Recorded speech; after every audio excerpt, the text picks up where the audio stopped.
नीतीश कुमार रेड्डी वो खिलाड़ी, वो बल्लेबाज, वो फाइटर जिसने वॉशिंगटन सुंदर के साथ मिलकर एक हारे हुए मैच में जान फूंक दी। वो मैच जो ऐसा लग रहा था कि इंडिया के हाथों से फिसल गया है, जिसमें इंडिया की वापसी की कोई उम्मीद ही नहीं लग रही थी। उस मैच को ऑस्ट्रेलिया के जबड़े से छीन कर दिखाया उस पिता के बेटे ने, जिसके लिए उन्होंने अपनी नौकरी तक छोड़ दी थी। जब 50 लगी तब ऑस्ट्रेलिया वाले शायद यही सोच रहे होंगे कि नंबर 7-8 का बल्लेबाज और कितने रन बना लेगा, ज्यादा से ज्यादा 60 या 70 रनों की पारी खेल लेगा। लेकिन उन्हें क्या पता था कि ये नंबर 7-8 पर आने वाला खिलाड़ी टॉप ऑर्डर के बल्लेबाजों से भी ज्यादा अच्छी बैटिंग करके मैच उनकी मुट्ठी से छीन लेगा। जब 191 रनों पर ऑस्ट्रेलिया ने इंडिया के 6 विकेट गिरा दिए थे, तब उनको लगा कि अब तो इंडिया फॉलो ऑन भी नहीं बचा पाएगी। लेकिन उन्हें क्या पता था कि आज इंडिया के अकेले नीतीश कुमार रेड्डी ही नहीं, वॉशिंगटन सुंदर भी उनके नाक में दम करने वाले हैं। फिर हुआ ये कि जो ऑस्ट्रेलियाई टीम इंडिया को फॉलो ऑन देने का सोचने लग गई थी, बाद में उसे लगने लगा कि अब इंडिया को जल्द से जल्द आउट करके कम से कम जितनी भी लीड बचा सकते हैं उतनी ही काफी है,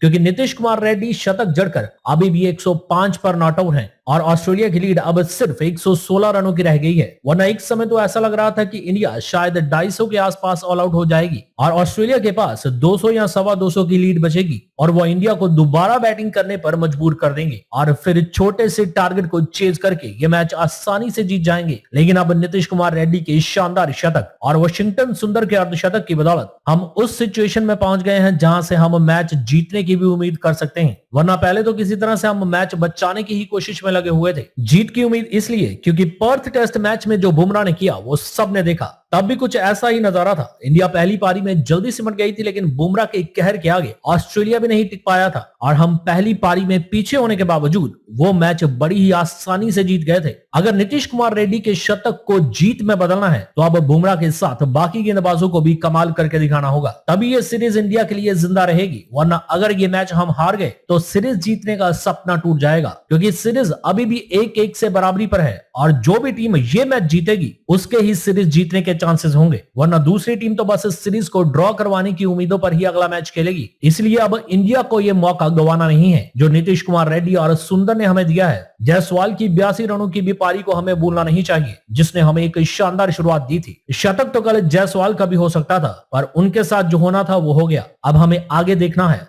लेकिन आज नीतीश कुमार रेड्डी के शतक के बाद दो और चीजें ज्यादा ट्रेंडिंग में रही और वो थी उनका पुष्पा सेलिब्रेशन और उनके पिता का रेड्डी के शतक के बाद इमोशनल होना। 50 पूरी करते ही नीतीश कुमार रेड्डी ने पुष्पा सेलिब्रेशन करके सबको हैरान कर दिया, क्योंकि अभी तक वो क्रिकेट के मैदान पर एक शांत खिलाड़ी के तौर पर ही दिखे हैं। लेकिन उनका ये पुष्पा वाला सेलिब्रेशन देखने के बाद सबको पता चल गया कि इस खिलाड़ी में एग्रेशन भी है। लेकिन वो एग्रेशन ऐसे ही बड़ी पारी खेलने के बाद आए तो टीम इंडिया के लिए बेहतरीन होगा। उसके बाद तो उन्होंने ट्रेविस हेड की तरह अपने बैट के हैंडल पर अपना हेलमेट टिकाकर भगवान का शुक्रिया अदा किया और ये सब देखने के बाद उनके पिता से रहा नहीं गया और वो खुशी से रोते हुए दिखाई दिए, जिसने आज सबको इमोशनल कर दिया है। और सोशल मीडिया पर, सभी न्यूज चैनल्स पर और कल के अखबारों में भी नीतीश कुमार रेड्डी के ही चर्चे होने वाले हैं। दोस्तों, आप नीतीश कुमार रेड्डी के बारे में क्या कहना चाहोगे? आप भी कमेंट जरूर करें।